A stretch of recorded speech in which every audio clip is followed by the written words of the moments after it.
साहिब श्री गुरु ग्रंथ साहिब जी की हजूरी में बैठी सारी साध संगत जी, सम्मानित मंच, सभी हमारे नेतागण, सभी को वाहिगुरु जी का खालसा, वाहिगुरु जी की फतेह।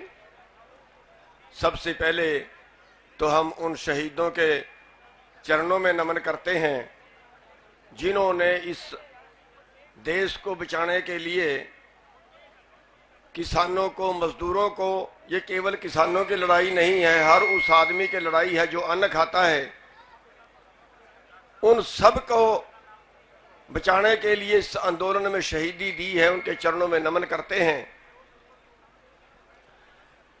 दूसरा दुख है इस बात का कि पूरे देश के अंदर जो व्यवस्था पैदा हो गई है वो हो गई है पैसे से सत्ता और सत्ता से पैसा।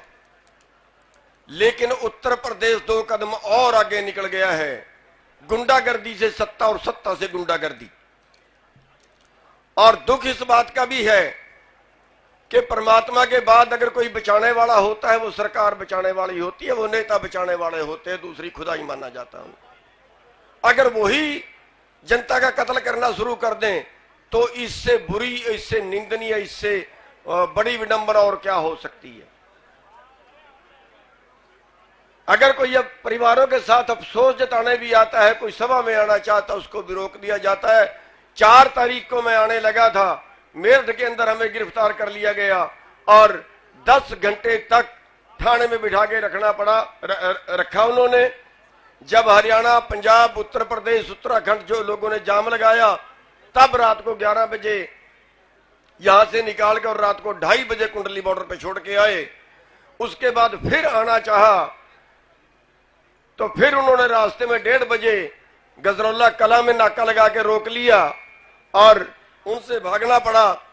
भेष बदल के निकल गए वहां से और सारी रात परेशान होते हुए, करंट भी एक जगह लग गया था। मेरे साथ एक साथी था, तार में करंट छोड़ा हुआ था, खेतों से होके जा रहे थे, परमात्मा ने रख लिए, बच गए। भेष बदल के जाना पड़ा, 250 किलोमीटर मोटरसाइकिल से लोकल रास्तों से निकल के जाना पड़ा।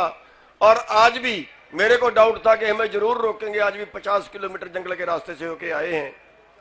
साथियों, ये क्रूरता, आज तक मंत्री की गिरफ्तारी ना होना, सबसे बड़ा इस केस का जो मुजरिम है वो मंत्री है और हम मंत्री की गिरफ्तारी की मांग करते हैं। षड्यंत्र रचा हुआ 120B का मुजरिम है, कातलों से भी बड़ा मुजरिम है मंत्री, और उसको अभी तक गिरफ्तार नहीं किया गया। जल्दी गिरफ्तार कर लिया जाए, वरना संयुक्त मोर्चा इस पे कड़ा फैसला लेगा और जो फैसला लेगा फिर वो कहीं ऐसा ना हो सरकार के लिए और भारी पड़ जाए। इतनी गुंडागर्दी इस देश में चलने वाली नहीं है, वो तो कल फिर हमें भी कत्ल करवा देगा।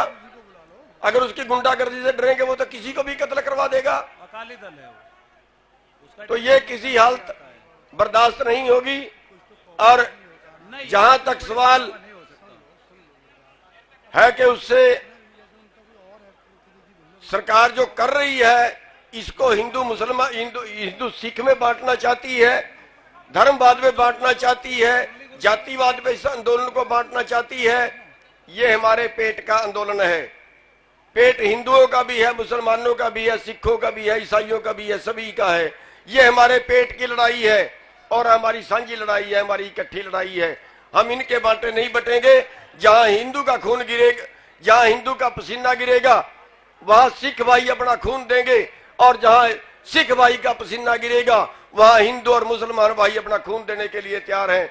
आज हमारे धरनों पे जाके देखिए, सभी अपना अपना योगदान डाल रहे हैं, सभी धर्मों के लोग अपना अपना योगदान डाल रहे हैं।